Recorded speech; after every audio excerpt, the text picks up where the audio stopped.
Welcome to Unraveling with Jamie and July, where we explore the many layers of healing, deep dive into the difficult or often avoided conversations, and unravel what it means to be a woman in today's world. All right. Welcome to dealing with hair. Welcome to another episode of Unraveling while July fixes her hair. There we go. I'm Jamie. And I'm July. And today we are joined by Ellie. I hope I pronounced that right. I didn't even ask beforehand. Yeah, that's right. Okay, awesome. So can you just introduce yourself and tell us a little bit about yourself? And then we'll do a fun little banter question after you introduce yourself. Sure, yeah. So I'm Ellie Nova. I live in the UK in a town called Lewes in East Sussex, which is in the south of the UK. And I'm a sober coach, I'm a sober mentor, a writer, I'm a mother to a 4.5-year-old little boy. And yeah, that's kind of sums me up. I could talk about lots, but that's a little intro. Yeah, I did. Okay, before we dive into our conversation, I'm dying to know. Would you rather? We need a drum roll for this. Like, would you rather live in a world where clouds are made of cotton candy or where rivers are made of chocolate milk? I don't like cotton candy, so I would go for chocolate milk. Although I don't really like. I like chocolate. I'm not sure about chocolate milk, but I'll go for that one. I think I would. Well, it could be rivers of chocolate too, like in Charlie. Yeah, and the Chocolate Factory. exactly. I went environmental immediately, and I was just I was thinking about that. Yeah, I was like, I don't like cotton candy either. So see, Ellie and I have something in common. I don't like cotton candy at all, but I would rather have that scenario than have the rivers polluted. Well, no, like assuming this was natural, right? Like that was the water. Assuming it was, we're talking about a magical world here. No, I'm still going with that. That's fine because I want water. I also would go for the chocolate milk rivers or chocolate rivers because but my reason was different in that, like, I don't eat cotton candy, but I don't dislike it. But I was like, what would the rain be like from a cotton? Like, it would be sticky rain. Yeah, it would, wouldn't it? That wouldn't be good. Yeah. No, it wouldn't be the best. It's all just a bad scenario. So see, this is what I love about these questions, because like it really shows how people think. I find it entertaining. I'm like, no, I don't want sticky rain. You're like, what about the environment? And I'm like, no, this is natural. Like, yeah.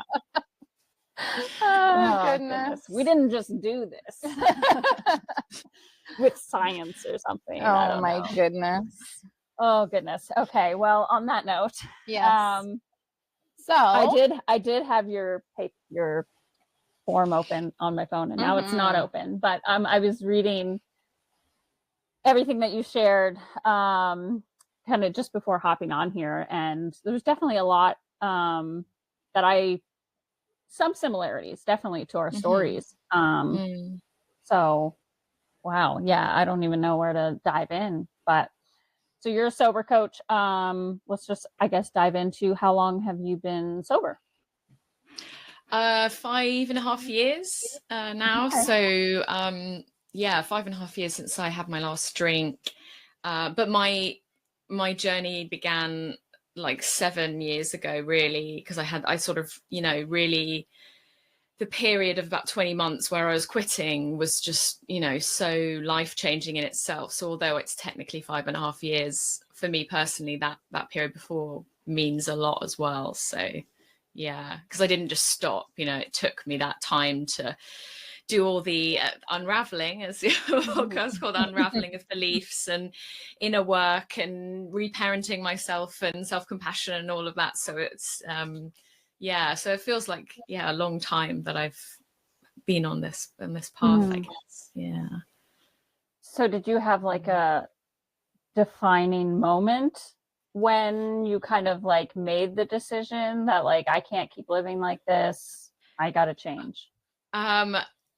Well, for me, I mean, from the age of 19, I realized I mean, I was addicted. Like, it happened very quickly. I sort of just started drinking about 16, but you know, at house parties and things, just at the weekends. But then when I went to university, I don't know if it's quite the same in the US, because I know the drinking age is different, but it's just insane the amount of alcohol, you know, drinking, sort of like binge drinking 4 times a week. I was, you know, just an insane amount of alcohol. So I very, very quickly became dependent on it. But I had no idea how to quit or cut down.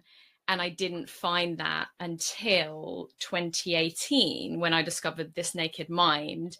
And that was how I was able to quit. So I guess that was a defining moment when I found that book, in terms of, oh, wow, I can really do this. I found something completely different from what I was told up to that point, which was seemed to just be just stop, use willpower, just stop. And if you're addicted to something, that's like, no, but that's literally my whole problem. I can't stop. So when I found that book, I mean, yeah, it completely changed my life. Like I say, it took, you know, time. It wasn't just overnight. But yeah, when I found that, yeah, it just was like, oh, this is possible now. And I went for longer and longer periods being, you know, without drinking, until I eventually, yeah, had my last drink. So yeah, but you know, all that time before, I can never remember my exact age, at 32 or 33 when I had my last drink, but you know, from sort of about 12, 13 years or something, where I, you know, I knew I wasn't drinking in a remotely healthy way, but I just had no idea how to stop. So yeah, that was my experience. Yeah. How about you, Jamie? What was your, it sounded from what I read, you just sort of stopped. You were able to just stop. Well, and I guess, like, background story, a little bit similar to, like, I knew it was a problem for a long time. And like you said, it's like, you know, you can't just stop. I went through periods of time as well where, like, I stopped for long periods of time, and then it was like the pattern would just keep repeating itself. But yeah, kind of the moment where, like, I made that choice to kind of be like, no, I'm not doing this anymore. That'll be 6 years ago this month, actually. And yeah, I kind of just had this moment where I just looked around at my life. I got up one morning and, like, walked to the fridge and grabbed a beer, and just kind of, like, had this, like, almost out of body experience in a way, where I just kind of, like, looked around my room and looked around at my life and just, like, how I was feeling. And I was just like, no, I'm not doing this anymore. And I remember looking at, like, the drink in my hand and being like, no, I'm not. Nope. I don't, like, I have to change my life. And I was like, I don't know how I'm going to change my life, but I refuse to keep living like this. And I was like, the first thing I know that I can do in this moment is to stop drinking. Like, I knew that was the first thing to do, basically. And then it was like within days of making that choice, because, like, I feel like for myself, that was a very, like, it was like a declaration to the universe of, like, I'm ready to change. Like, I'm done and I'm ready to change. And it was like all these doors just opened. And I think it was like within days, I saw a post on Facebook from July, actually, where she was offering some free energy healing sessions. She had just done some training, and, like, we didn't really know each other at the time. We lived in the same neighborhood, and so, like, I knew of her. I don't know if you knew of me, but we knew of each other. And so I saw this, and I had no idea what energy healing was, and I was just like, nope, that I'm gonna do that. Like, that's my next step. And I think it was like a few weeks later, I ended up having my first energy healing session. And then I feel like that was just like, that was the ball that got everything rolling, really.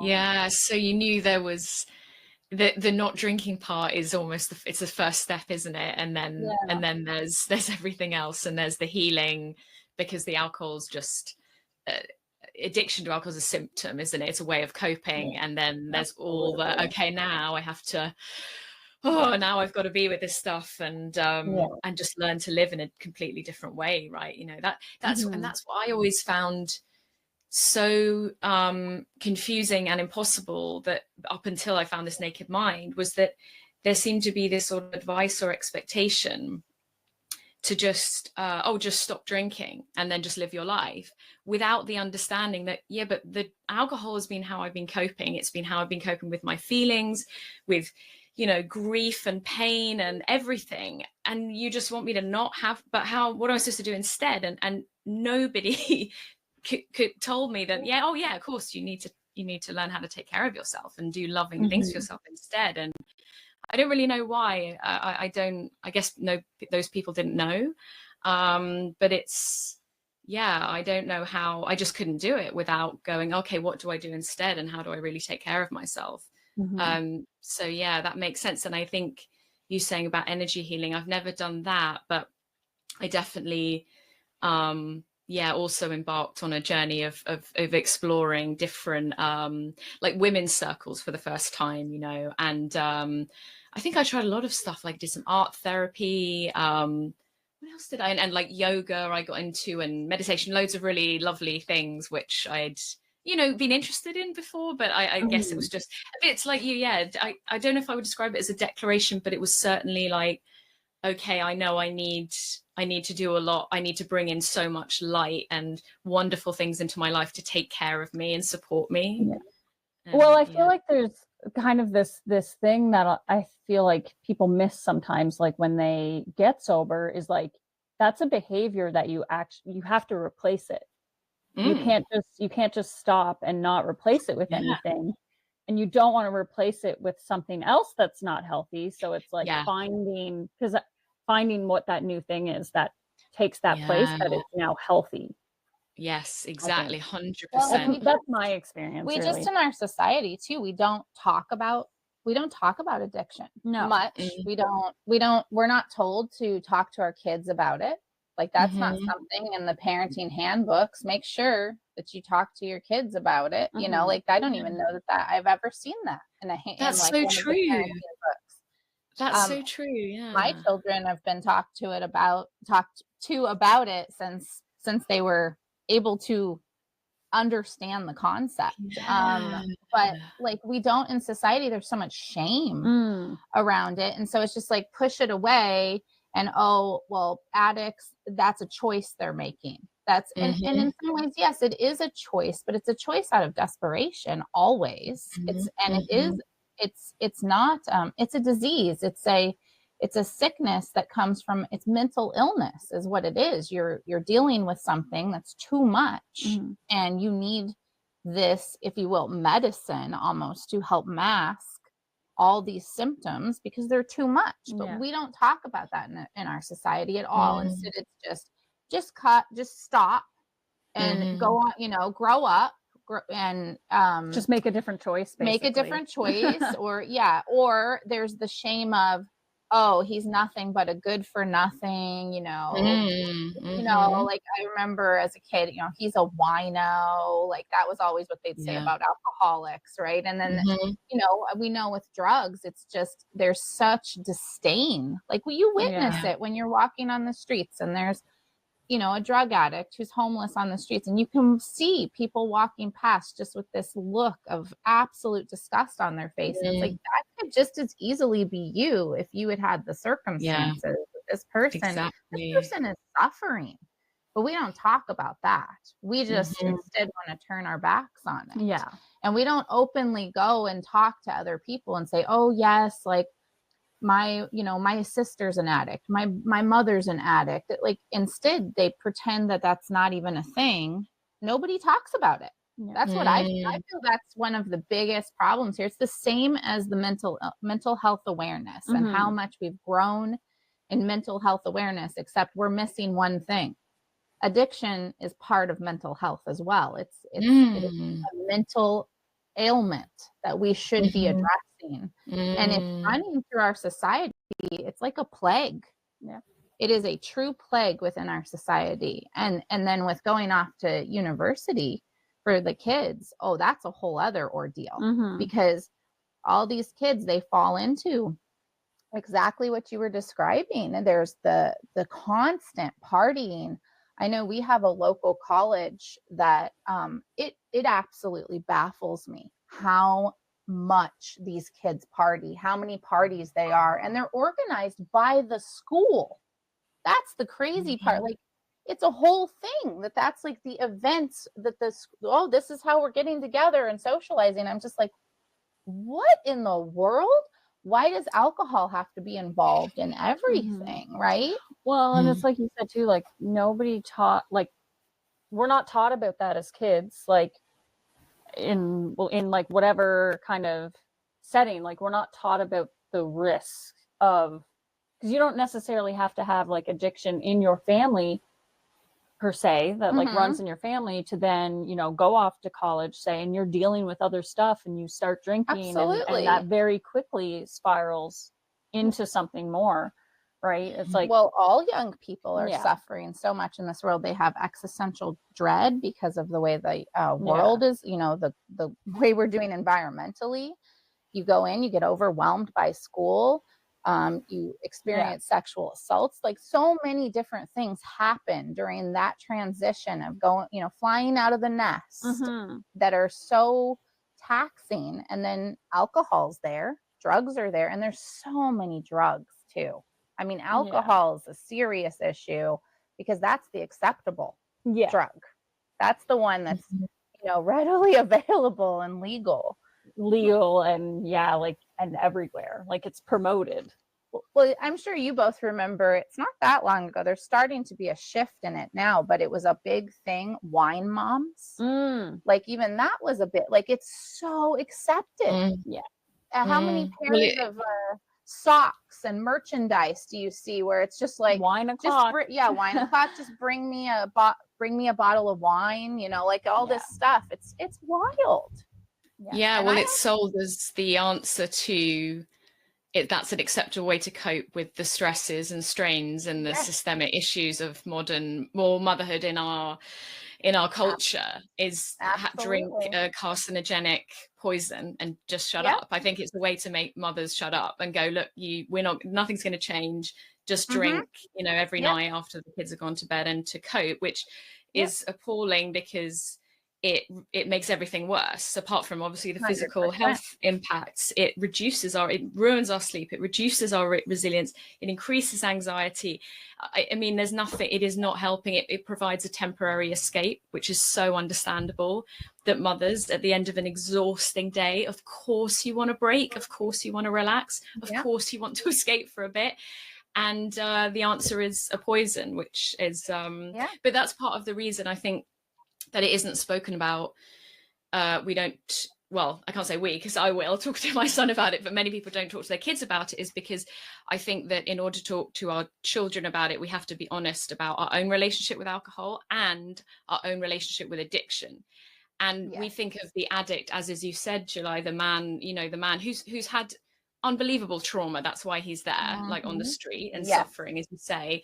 But what about our addictions to our phones? What about our addictions to work? What about our addictions to I think any gambling or, you know, dysfunctional relationships? I mean, but we don't, it's easier to other people, isn't it? It's like, no, that's just the drug addict on the street. I am not an addict, you know, and alcohol's a nice treat, and you have to have self-control. And, you know, that's because it's confronting to go. I would say to anyone, like, if you want to talk to your kids about it honestly, the first thing you should do is look at your own relationship with alcohol and other addictions. And I don't know how many people want to do that, understandably, but I think that's probably the first step, you know, and being honest about that with yourself and your kids, you know.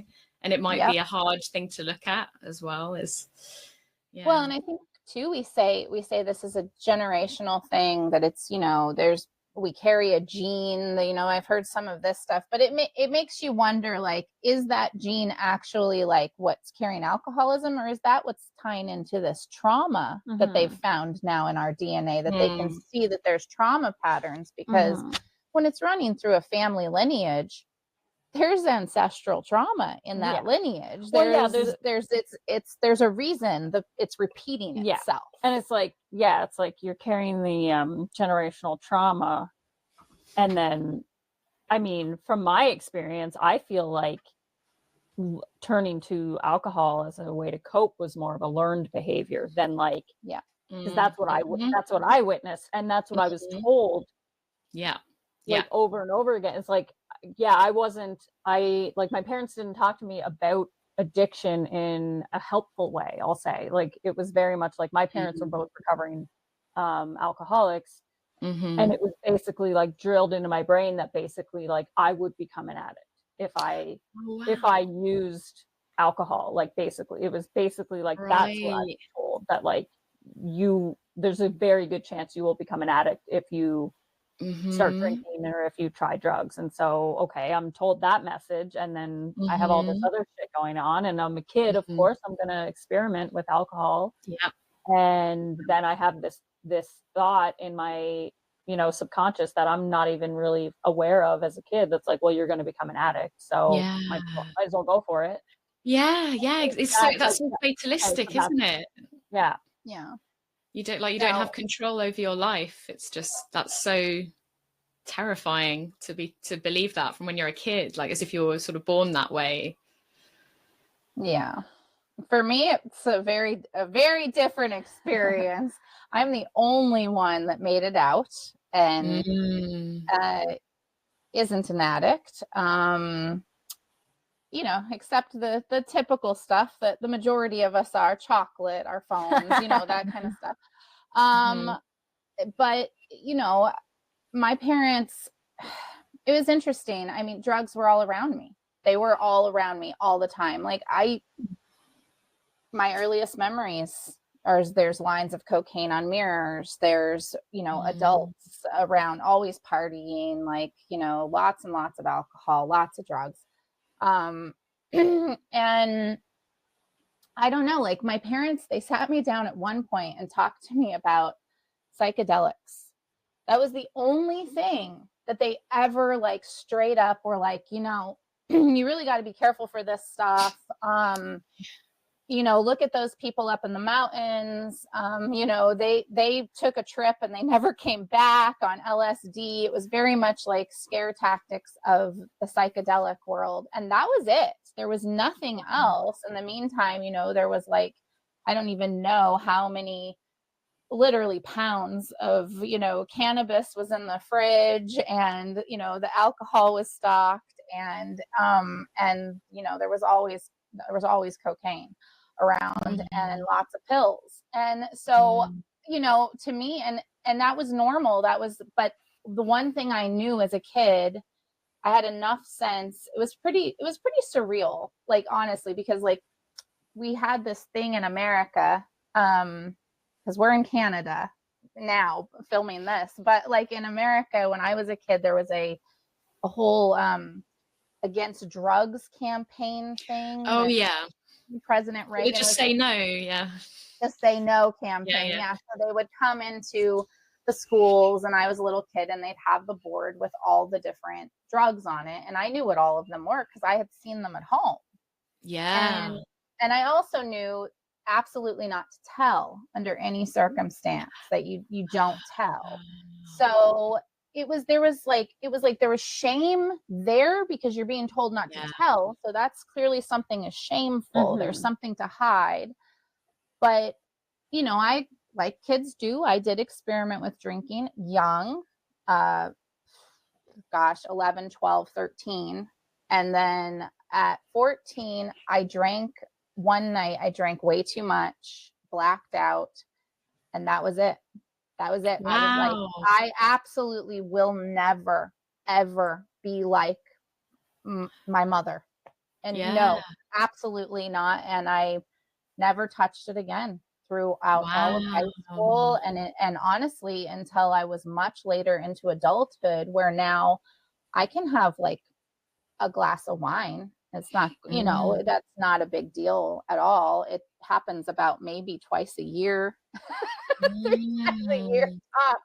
But like, it's, no. So my experience, very different. But I did notice, like, watching, just watching society and seeing how nobody talks about it. And then when I would open up and tell people like, this was my childhood experience and this is what I witnessed, and they'd just be gasping and like and it's like, it's going on in almost everyone's family somewhere. It's almost impossible that it's not, because addiction, there's so much of it and it's running so deep. So you can, if you don't know that you have an addict in your family, that's simply because you're either not tuned in, you're in denial, or they're not sharing with you. That's my opinion. Well, I was going to say too, like, you know, you brought up earlier about how there is so much shame around addiction, and it's like, yeah, so much. So like, oh gosh, I kind of just lost my train of thought, but like, yeah, I mean, that's the reason nobody's talking about it. Like, you know, it's like, I think back to like my childhood too, and it's like, my parents weren't actively like in their addiction when I was growing up, but there was still that mentality within the household of like, we don't share, we don't talk. And that's like, I think that's very common with when there is addiction, right? Yeah. Where it's just like, we don't talk about what goes on here. We don't talk about the problems, like whatever, right? Yeah. I mean, that's common with so many things that aren't talked about in families, though, right? Yeah, for sure. We don't talk about trauma. We don't talk about like the shame and the pain. Like it isn't talked about. Mental health issues. It's all hidden, and so there's something so disconcerting about that, navigating that as a child, because children pick up on things, but it's like, no, we don't talk about that. We don't talk about that, and it's understandable because there's so much shame around so many of these things, aren't there? And it makes sense, but it's it's not a great way to be. Yeah, it's really, I think, the next layer in mental health awareness. Dare I say it? Like, I really think that this is the thing that we're not getting to in our mental health mental health awareness is everywhere, and it's absolutely essential that we have what we have going on now. Because that's part of the problem too, is you go back generations, somebody struggling mentally, they couldn't get help. That there was so much shame around getting any type of help. Going to see a therapist, even, like, it was just, nobody talked about that either. Well, now we do talk about that, but now we have this next layer, and they're directly linked to one another. They go hand in hand. So, you're depressed, there's a good chance you might turn to something to help cope with that. You have bipolar disorder, you have, there's a number of grief, any number of things. There's a very good chance you're going to be looking for something to numb that pain.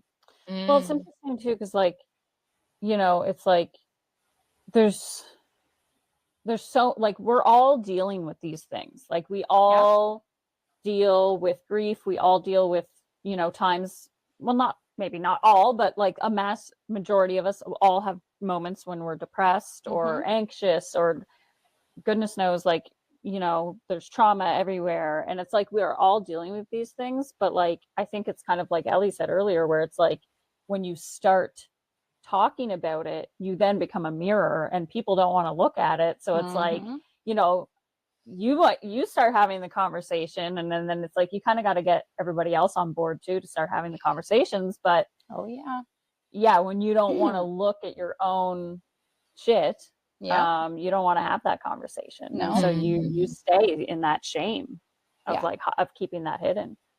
I never hid it. So are you surprised? No.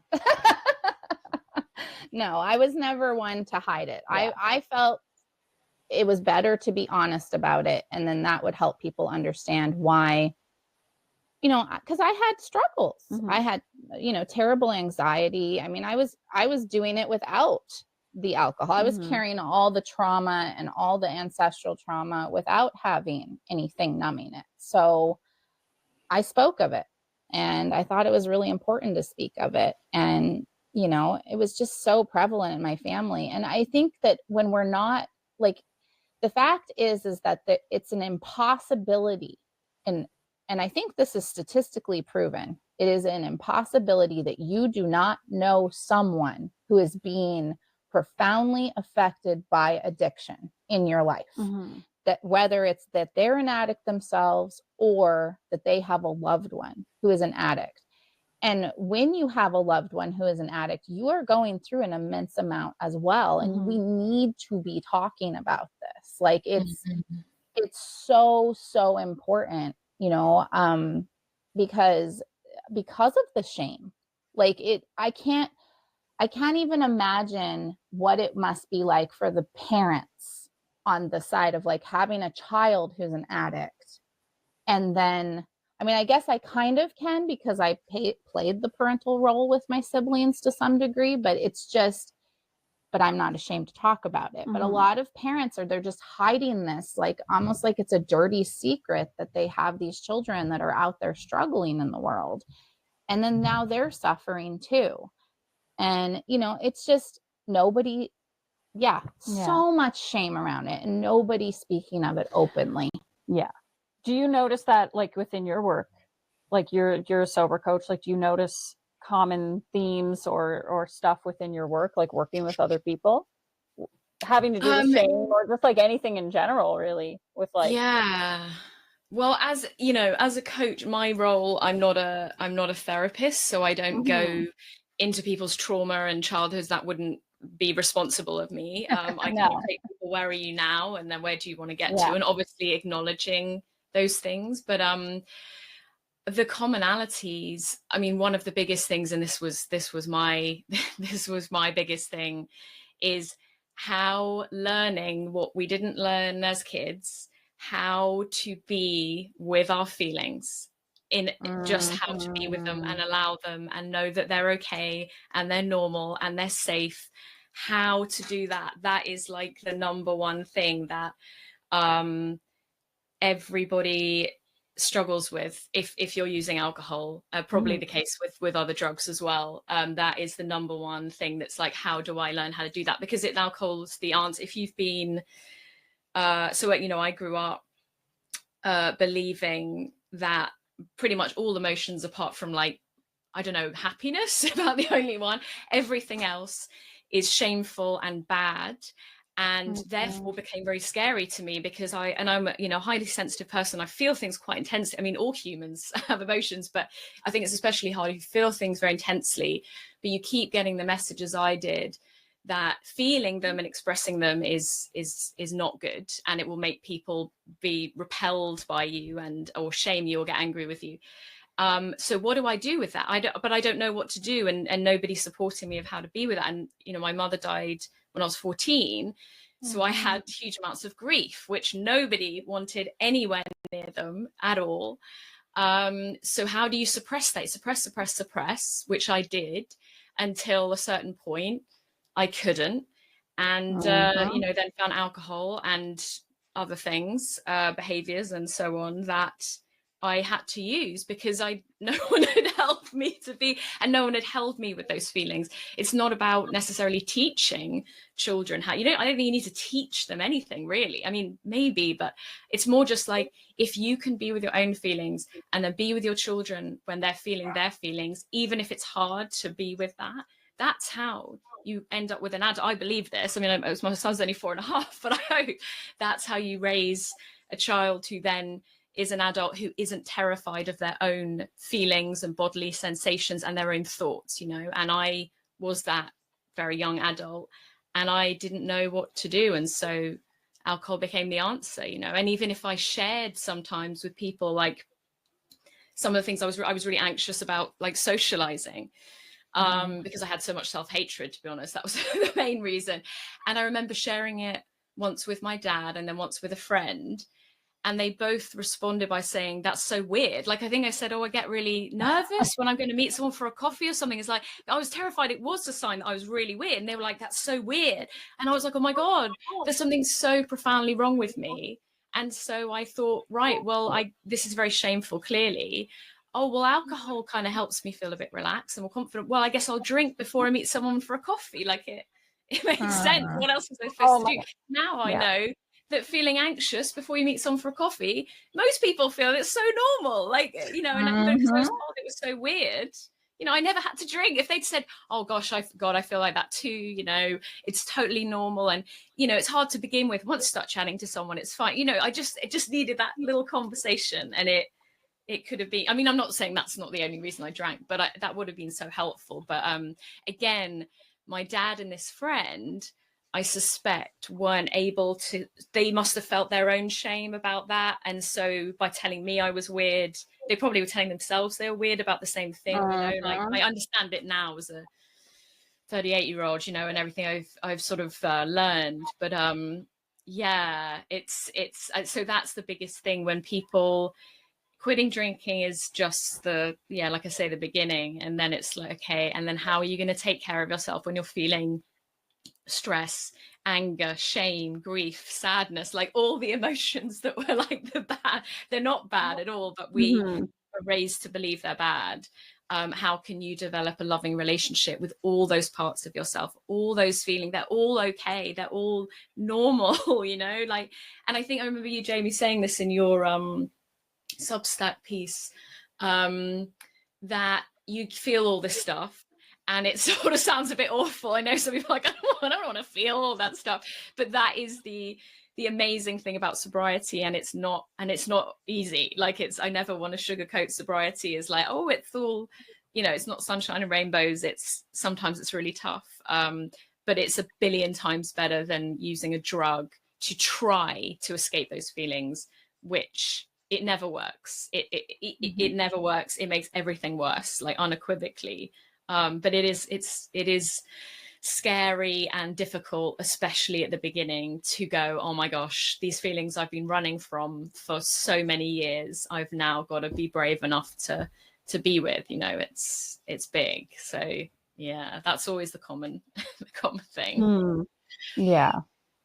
No. Oh my goodness. I had like 3 thoughts and they just kept going. But like, yeah, no, I mean, yeah, the beginning can definitely be tough of like sobriety, but it's like, I don't know, the way I look at it, it's like when you start learning that like all of these feelings and everything are normal, it's like, I feel like I had very similar feelings, like, and was raised, it sounds kind of similar with like, you know, all your emotions are bad, they're shameful, like all of that. And I had a lot of self-hatred as well. And I think kind of like the first thing in sobriety is really learning that like, oh, all of these things that I'm feeling are normal. And this is being human, and being able to kind of shift that and be like, and learn that self-love and that compassion to be like, this is all really normal. And this is what it means to be human. Like we're meant to feel, you know, happiness, joy, sadness, grief, like, and being able to kind of look at that as all of it is beautiful. That's been like a big part of my journey, is like all like, yeah, I want to, like, I remember there was even points like throughout, like when I was using, where I was just like, God, I just want to feel everything, like, because I felt so numb for so long, and I was also numbing myself.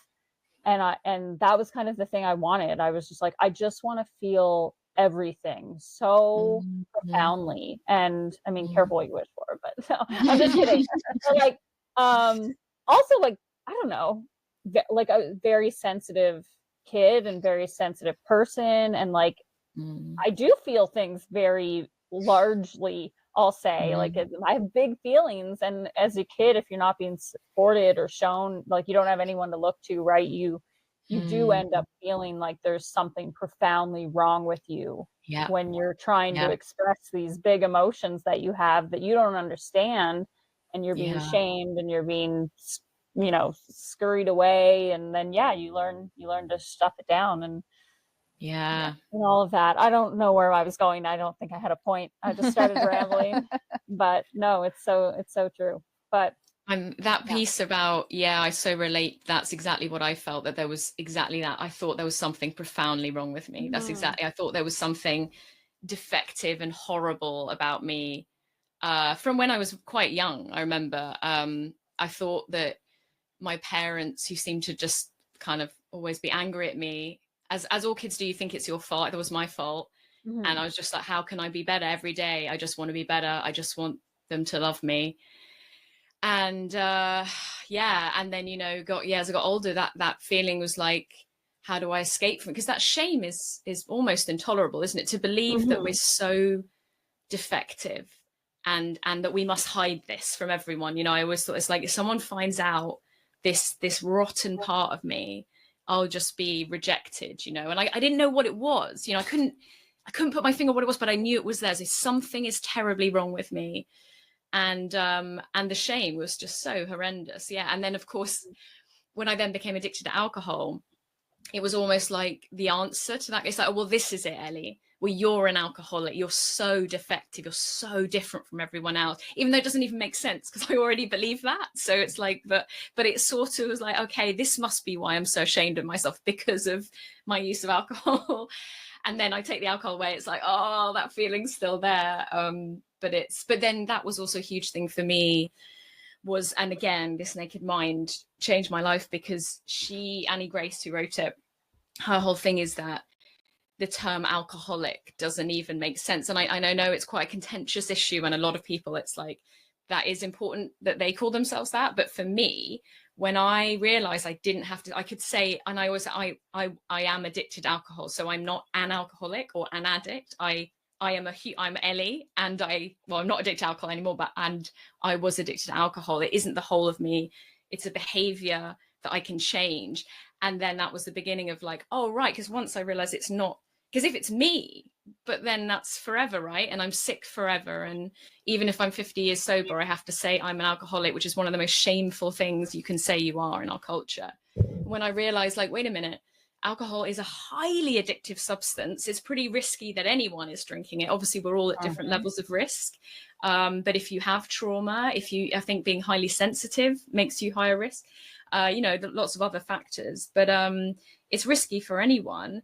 And what we should be questioning is, why is it normal to regularly consume a highly addictive, incredibly harmful drug? Why is that not what we're questioning? Why are we questioning the people who become addicted? Like, it doesn't make any sense. And once I was like, oh my gosh, like questioning everything, it helped to free me from some of that shame. And once I let go of a little bit of the shame, that's when I could start to make the change, you know, and then could quit. Like, it was that clear to me, which is what I'm just so passionate about sharing this now, because I don't want anybody, I wish for no one to feel the way I felt for so many years, just literally trapped in shame and unable to quit, because I couldn't tell anybody, and I thought it was like an admission of my greatest fear, which is there's something deeply wrong with me. I didn't want to say that to anyone, you know.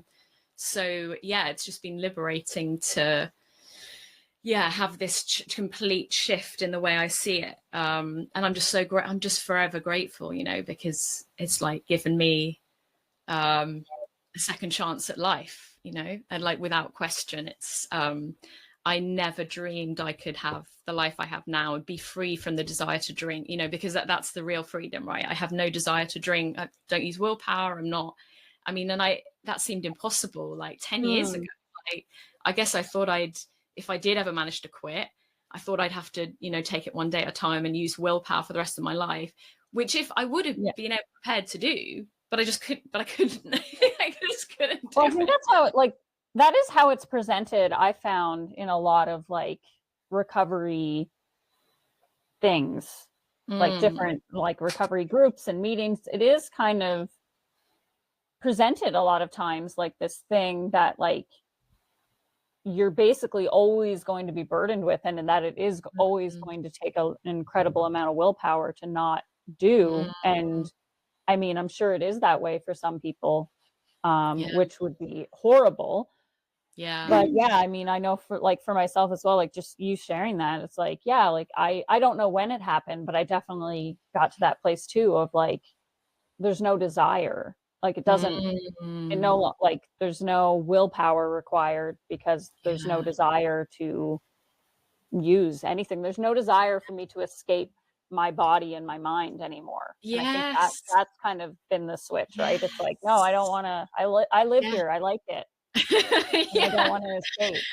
Yeah. and it's clear that we definitely have a problem, and there's clearly not enough research that's been done for this. I mean, there's tons of these programs and facilities all over. It's not like that there's a lack of people out there trying to help people with these problems. However, those programs, they don't work. Like if you look at the percentage rates, like if someone goes and they check into a facility for drug addiction, it's less than 10% chance that you're actually going to maintain sobriety after. I think a lot of things focus on the symptom instead of the problem. Exactly. Right?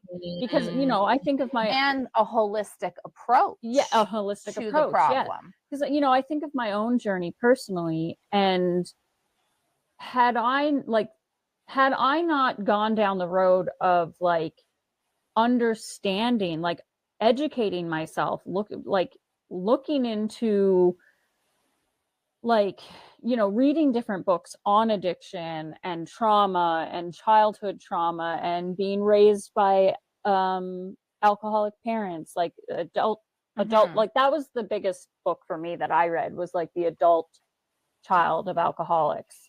And when I read that book, like I think that was like super profound. Like I had already been sober for a few years, but like it's like we have so much shame, and we don't want to open that door and look in. But the minute you open that door and look in, you start releasing all of that shame. Because like, you know, I didn't want to look at a lot of the stuff surrounding addiction. Like I really didn't want to. And, you know, reading that book, The Adult Children of Alcoholics, like that allowed me to bring in so much compassion for myself and release so much of the shame surrounding addiction and growing up, you know, in the household that I grew up in, and like all of these things, right? Because it was just like, oh, you know, you're understanding that generational stuff, you're understanding the trauma, you're understanding that you are not just a defective person. There's not something terribly wrong with you.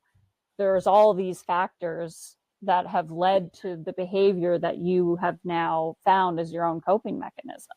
Yeah. Well, and I think maybe this concept of always an addict, you know, is also, it's almost a Band-Aid approach in so many ways, because you can quit the substance and then you're in recovery. But a lot of people, I think, are probably not actually going and doing all the other things to heal that need to be done. And also it's a lot to face for addicts if you have to change the whole way you're living, really, in so many ways. And the friend group that you were hanging out with, that you were drinking with, that you were doing drugs with, you're not going to be able to be friends with those people anymore. That's a huge sudden shift in your life. So now you're having to change your whole social life. You need, you know, you need to go and get all this healing. So instead of covering all that, we'll just tell you, don't ever touch that again, because you're always an addict, no matter what, and put a lot of shame on it, which just perpetuates the problem even further. And that's why people tend to not stay in recovery. Oh, in recovery. Yeah, no, right? Absolutely. Yeah. I mean, I think, I don't know, I'm just going to go down a different little spiral here, but it's like, for my own self and my journey, that language was helpful in the beginning. I had to say, I'm an addict. I had to claim that. I had to say, like, I have a problem. I am an addict. And and, you know, and then like for a few years afterwards, it was, I'm a recovering addict. Like, and I used that language because I had to use that language to hold myself accountable, because I think there is a fine balance between being like, oh, I'm not always an addict. It's like, I don't hold that label as this cloud I have to live under for the rest of my life. But I always keep that in my mind of like, you're not always an addict, but you are an addict. Like, I know that doesn't, it's like, you know, well, it's like, you're not going to go and have a drink. Right. Like, you can never drink. I'm not gonna play with fire, basically. Right. Exactly. Yeah, because if you did go have a drink, what we know about the human body, your body would immediately respond, and it would immediately kick in. It would go, oh, familiarity. Oh, I know this. I like this. And all those things would start firing. Yeah. And then you're automatically at risk of now having another drink and another drink. Yeah. But it's not so much the, like that you're not a recovering addict per se, that's somewhere way back there, but it's the shame. Yeah. That's the biggest factor probably in all of this. Yeah. And and I'm an outside observer. So I'm like I've watched people in and out of so many facilities and and I've watched this terrible cycle, and it just goes around and around in circles. And then, family members, loved ones, that they get sober. They're sober for a year, they're sober for 2 years, and then it just keeps right back to it again. And so you think because because rehab I have very little understanding of it, but my understanding is it takes you out of your life and then you out of your life there. So I guess you can't use, but then puts you right back in without doing the inner work, without finding ways to actually take care of yourself, without, like you say, you might have to lose some friends, you might have to make different choices, especially at the beginning. I mean, those things are told to you in recovery from everything I've witnessed, that you have to change your lifestyle. You're not going to be able to go hang out with the same people, but it's in the course of it's usually a 4-week program. Typically a 4-week program. It's usually a month, a month, maybe 3 months that somebody is in a rehabilitation facility. Now, how are you supposed to heal? A lifetime of trauma.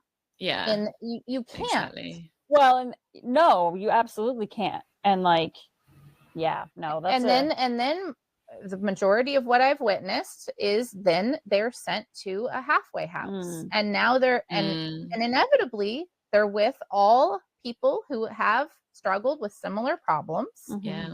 And now what ends up happening? And the cycle just keeps repeating itself over and over. They don't teach them. It's not like at these, sure, if you pay for a very fancy one, to go and you're able to do that, you may have that holistic approach because there's more to it than just the trauma. It's also, you've probably been neglecting your body to such an extreme. You are deprived of nutrients. You need to actually learn how to nourish your body properly. You need to do movement, yoga, something with somatics to help release the trauma that's being stored in your body. But none of that stuff is ever addressed in these facilities. It's all with good intentions. Everything out there is with good intentions, undeniably. I want to say that if anybody listens who's running one of these places, there's no question that everybody has good intentions to help people. But it's not helping them. That's the fact. And it's just perpetuating a problem. No. And then there's more shame. Because now you've relapsed again. For the 10th time. So no, it's true. Like, in you saying that, I'm just once again reflecting on my own journey and how I never kind of thought it, even though I know that's like the holistic approach is what's needed, I never really actually made the connection that that's what I started doing right away, because without even, it was like, I didn't know that that's what I needed to do, but it was like, that's just what I started to do. Like, I went for an energy healing session, and I think you told me to go outside more. And I remember just deciding to, I don't know if you brought anything up to do with nutrition, but I remember you probably did. Would have, and I remember for myself, it was like, I started eating breakfast every morning, and I would eat the exact same breakfast every morning, because I was just like, I'm going to make this easy on myself. And that became like this little morning ritual for myself, where I would go take time by myself, and in the nice weather, I'd just go sit outside and eat my breakfast. And then I started going for walks, and just going to the beach and going for a walk, or just going for a walk. And I remember in the first few weeks, just I specifically remember walking through my village one day and just being like, why the fuck am I out here walking? This is stupid. What is this? I feel like shit. like, what is this? Well, look at the nice green grass. Yeah, that's really like so nice. Like what? Like, and I remember just being like, why am I out here? Like, what am I doing? And then I was like, I mean, I don't feel like this is doing anything. But also there was this part of me that knew something was happening. Yeah. Right. Like I remember so many moments like sitting on the beach or something, just being like, this is so stupid. Why am I out here? But also being like, something is changing, something is shifting. It's having trust, isn't it? It's just trusting. Like we can't know everything. We can't really know anything. We can't really control anything. And I think that's such a big thing. That was a huge part that I had around self-compassion, and a big sort of shift for me around self-compassion practices, I guess if you're going to call them that, was what I did a course on it actually after I'd quit drinking, but and I remember her saying that sometimes when we choose to practice self-compassion, like, I'm having a hard time now, this is really tough, yeah, this is what it's like for me, this hurts, and I care about you, and talk to ourselves in that loving way. And sometimes we still feel really bad, and it's like, why isn't it working? Come on, feel better. And she said, she was like, that's actually quite an aggressive way to treat ourselves, because we're still not accepting, whatever's there, the discomfort, the anger, the stress, or the jealousy, and all those feelings. We're like, oh, it's so bad. And actually bringing yourself that self-compassion is not about trying to change it. It's about being loving to whatever is here. And she described it as like, if you have a child who, say, has a cold, and you can't do anything about it apart from just cuddle them and give them water and all the rest of it, and just be with it until it's passed. And that was really big for me, because, and I still remember it regularly now, that although, yes, there is a part of me that wants to feel differently, and yeah, that's there, that's okay, that's allowed to be there. It's also just bringing the self-compassion, and you don't notice anything. It is still powerful. It is still that every time you choose that, something is shifting, and then you could get to a place, and I'm living proof, where the self-compassion becomes the default rather than the criticism. And there's still definitely that inner critic comes in, without question, but having that as a default. But it takes doing it again and again and again and again and a million times. It's the practice. It's the unsexy truth. There's no magic button. There's no epiphany. I always wanted an epiphany when I was like, I need to be on a mountain and I'll be healed. It's daily practices, and you'll forget to do them, and you'll remember to do them, and you do it again, and you keep going. Keep going, even when, like you say, Jo, you're outside like, what, this is stupid. And sometimes people, a really common thing, and I so relate to this, is and not just people who are struggling with alcohol, just people that have friends and so on, who have trauma in their lives, and they're trying to heal. And so often, there's that part where like, I'm so tired. Do I have to, like, why do I have to keep doing this and keep reading these books and why can't I just be okay, or just give up, not even give up, but, have a break? It's like, yeah, it's so understandable. Oh, yeah. You're allowed to feel like that. Like it's, because it's tiring, isn't That's it? healing. That's the healing process right there. And I mean, how many times have we said, it's just like, well, this is getting really hard, and it's this part of me that kind of wants to just give up. This is so frustrating. It's like, but I can't go back. I know I can't go back, so I guess I got to keep going forward. But this is kind of a sucky moment, and you just gotta. You gotta pause. That's the compassion, is you just pause and you just allow it, and you don't fight it, and you go, and you get curious about it, and then you keep moving forward. You don't suppress it, because that's what you've been doing. And I think there's a lot of like, acceptance around that being a human is uncomfortable. Like, I think that's a really, it's so true. Kind of like, I'm specifically talking about addiction. It's like, I think a part of addiction is like trying to numb that uncomfortability, right? It's like, it's uncomfortable being human. Absolutely. And I think the quicker you can kind of accept that being human is uncomfortable a lot of the times, and that's okay. And that's where that compassion comes in. And like, you can just sit with those feelings. You don't have to chase them away. You can just accept that they're there and let them go, and all of that. But also, just accepting that like, life is uncomfortable, and being a human is often uncomfortable, and that's okay. Everyone feels uncomfortable everyone feels weird. Absolutely. We're all in this together. We're all in this weird Exactly. soup together, like just being weird Yeah. and feeling uncomfortable. So Mhm.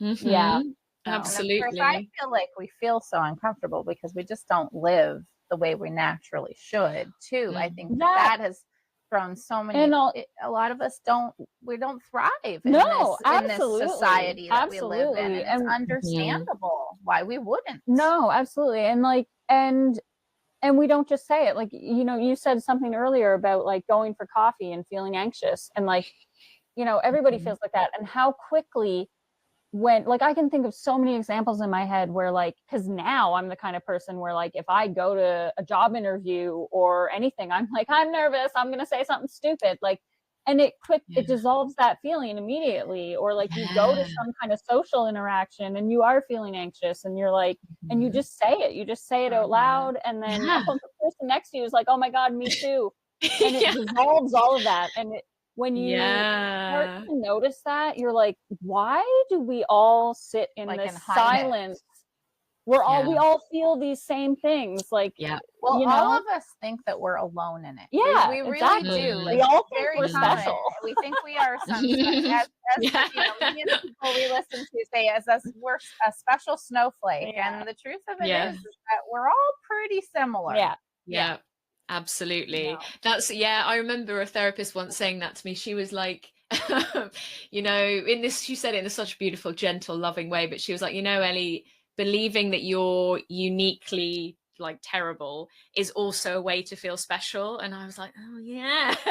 Like the biggest thing for me is like, Ellie, you're a normal human. And I mean normal as in you're just not, you aren't special, and you don't have to be special. Because there's also that part, you know, if you believe, as I have, no, but I'm so terrible, I have to really work to be lovable. It's like, you know, Ellie, you might just be normal and just like kind of messy and, you know, just average. It's like, I can't be average. And we're not supposed to be average. No, exactly. It's not I love feeling the feeling of humility for me is one of my favorite feelings. And I often actually feel it at women's circles. Like I always go along being like, oh, my pain, and I want to share with everyone. And then I sit there and listen to other people, and everyone has always got stuff going on. We're all always struggling with something. And, you know, hearing other people's stories and their experiences, and there's often so much commonality, and also, you know, everyone's got their own unique struggles. And that's always the medicine for me. And then I'm like, oh, I can, you know, I'll talk a bit about myself and usually cry, which is also wonderful and cathartic. But it is the hearing other people and going, oh, I'm just normal, and everyone is like, and it's that humility, you know, my ego falling away a bit. It's such a relief, isn't it, to like, you know, okay, I don't have to. Oh, good, I'm not special. Myself. Exactly, such relief. And the interesting thing about us humans is when it comes to circles, because we had a circle going for several years, and you know, a lot of people resist going to these circles because of the very thing that they need. Like they think that they are gonna somehow not fit, or they're not going to relate to anyone there. It's going to be really scary. It's going to be scary to be vulnerable. And then it's like, when you show up, that is the medicine. And then you hear the other people talk, and it's just kind of like, okay. That's when things start to come together, and getting together in that type of communal setting. That's exactly what we need. In so many ways. Absolutely. I remember going to my first women's circle, and it was such an interesting experience, because I was like, oh, I didn't realize I'd been missing this. You know, I didn't realize that I needed this until I went to it. It was like, yes, this has been missing, this women. And you know, there are men's circles as well, which I think is so beautiful as well, because obviously men need that support as well. And I just remember like, oh yeah, of course. And I'm so grateful that we're now rediscovering this in our culture, and it's just so healing. And you know, and not doing things on our own, because also our culture is so focused on the individual. We must do things on our own, and being special, I think, is part of this insane idea that we're individuals. We're supposed to live in community. We're social animals. We know it's insane. We all have our roles in a community. And so I think anything where we remember that is probably something deep within us of like, yes, of course, this is, I mean, isn't there this idea that, and I'm sure there are communities in the world right now, but that do this. In fact, there definitely are. But I'm sure we all used to come together at the end of the day, sit around the fire and all care for the kids together and all chat and share stuff, and every day, not occasionally or never, as is the case for a lot of people. And it makes so much sense, doesn't it, that we would do that? Like, of course it makes sense. So now we just have our little houses and we're just on our own, and of course, like you say, Jude, of course we have natural. Exactly. Yeah. Of course we're lonely. We're not supposed to live like this.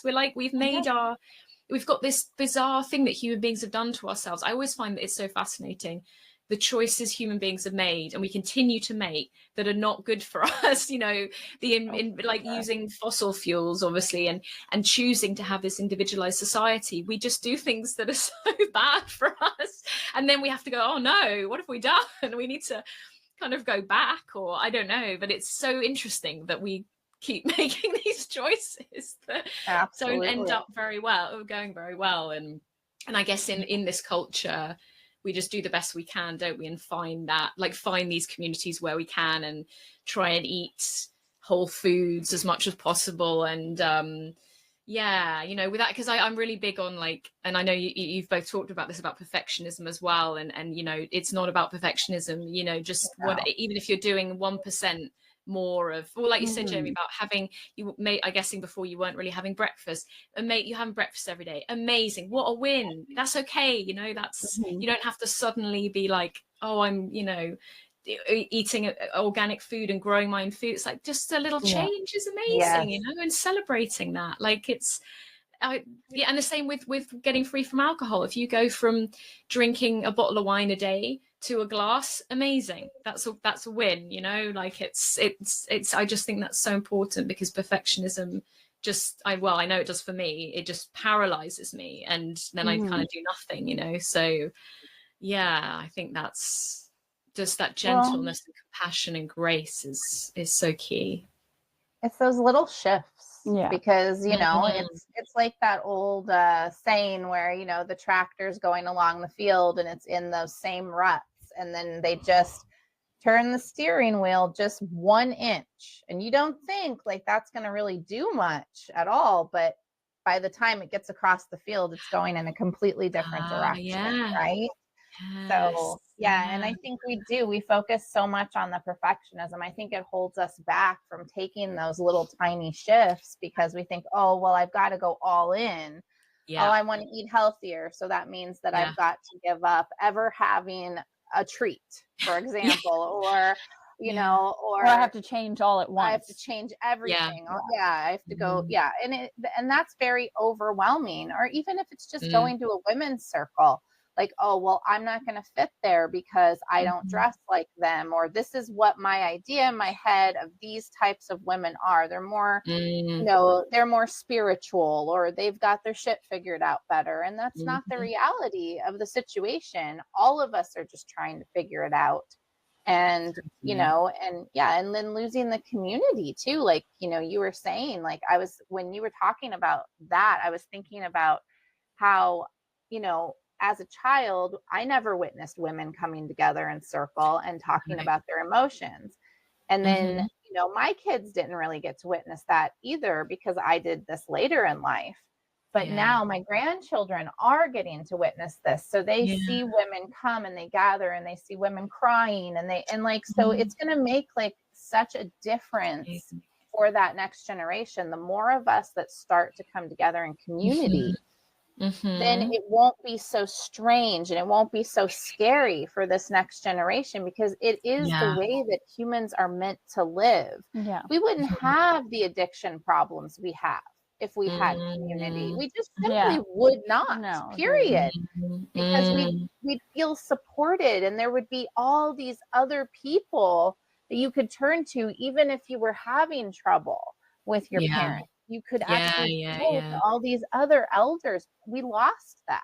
We lost all of that.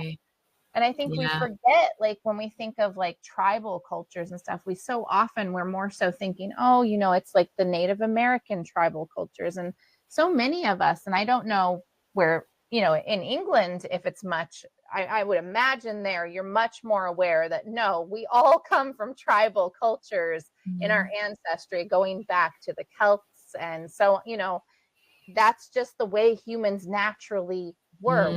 We're communal creatures. And then we were separated. And so Yeah. everybody feels out of sorts. We don't have what we used to have, and we're all sick because of it. Yeah. So, yeah, exactly. You know, yeah.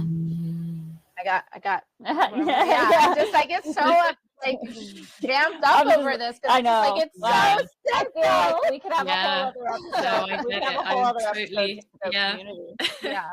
Yeah, no, I totally agree. I totally Yeah. agree. But it's all what it boils down to. All of this is changing generational patterns. No matter what, that's what you're doing. Easy Like, peasy. yeah, you have No. to you have to take note of what your parents did, Yeah, and you that's have it. to forgive them for Yeah. it. That's essential because they were experiencing their own traumas. Yeah, There was a yeah. reason they were the way they were. Exactly. And Exactly. and that can be really challenging to forgive them. I mean, I Yeah. know for myself it's a journey and I'm still working on it. Yeah. But, you know, you do better. That's what you do. You see it and you acknowledge it, and then do better. Do better for your kids if you have kids. If you don't have kids, do better for your community.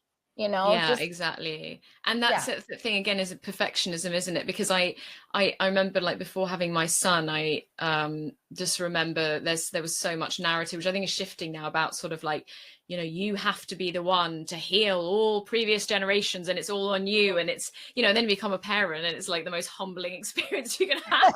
It's like, okay, I'm not going to be the super calm Zen mom I thought I was going to be. But also I do the best I can, and I know I'm doing a billion times better for my son than my parents did for me. And as you say, Jill, I totally recognizing I have so much more understanding and compassion for my parents since becoming a mother. Like, oh, okay, I understand. They had 3 kids, all very close in age, and yes, so much unhealed trauma. That's why they were screaming at us all the time. Like, it, you know, without, it doesn't make it okay, but I also, I understand. Yeah. But yeah, I'm doing so much better, and I really, and it's very, again, it's sort of that, oh, it's such a relief to know that it doesn't have to be perfect, and I'm not going to bloody heal all generations on my own. I mean, that's just insane. Like, what pressure to put on ourselves, you know? I can't do that, but I know I'm leading with love, and you know, the gift of being highly sensitive, the gift of having navigated addiction and everything I've learned to recover from it is just, you know, truly, and I'm not saying that again to sort of, you know, bypass like the pain and the suffering, but it has been, you know, I could have just lived my life just fine and never had to look at this stuff, never had to heal. And because I've had to, I then have learned so much about what children need, you know, to feel safe and loved and being with feelings. That, you know, it's just, obviously it's a gift first to myself and then a gift to my son. And at the same time, I'm sure he'll be in therapy when he's older and, you know, be like, oh, but that's okay. That's all right. I'm 100% an imperfect mum, an imperfect person. No, but I'm doing my best. One of my children was in therapy, and this was a while back, and they came to me and they said, yeah, and then the therapist started to talk about this, and I started to sort of explain you, Mom, and then I was kind of holding back, and the therapist was just like, you know, there's no shame, like it's okay if you need to talk about your mom. So, you know, I did, and I'm like, of course you did. I wasn't perfect. And of course, like, absolutely, you know, all you can do is do better than was done for you. Exactly. And that's it. There's nothing more you can do than that. There's no manual that tells you how. That's just not a thing. And so you just have to try to see yourself in the eyes of the child and go back to your inner child. It's so, inner child healing is so profound when you're looking, when you're mothering. right? And you get to look Mm, at like, well, what did I need, and what would I yeah, have wanted as a child in this exactly. situation? And Exactly. yeah, and just doing Exactly. better. And you're turning that wheel that 1 inch Yeah. so that you can, Yeah. yeah, Exactly. Yeah. And having that compassion for ourselves in anything, that's the key. That's the yeah, key. Like, yep, yeah. Yeah. absolutely. Oh my Mm. goodness, we could keep We going and probably could keep going. going, Yeah. but we should we, probably we wrap might it have up. to have Ellie back Yeah, on. I know, eh? Yeah, Yeah, I'd love to. I know. You could keep chatting talk here. about so much. But in wrapping things up, is there anything you would kind of like to leave off on? Any words of wisdom or anything Oh of the gosh, words of wisdom. Oh, I don't know. or just words? They don't have to be wise. Words. No pressure. I would just say, yeah, to anybody who is, looking at their relationship with alcohol or early sobriety, whatever you are at it, just to acknowledge you're incredible for being wherever you are, having that awareness. It might seem impossible to get to where you want to be, but that, as we've been talking about, just keep going. These little shifts, little changes, just treat yourself with so much love and compassion and acknowledge, yeah, how incredible, having that awareness is incredible.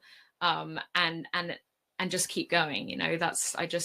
And I'm saying this because I know that's what I needed to hear, all those years ago. Like, yeah, and I needed this in early motherhood as well. Things I always said to myself is like, this is really hard and you're doing amazing. This is really hard and you're doing amazing, and keep going. Yep. So that's my wisdom, I guess.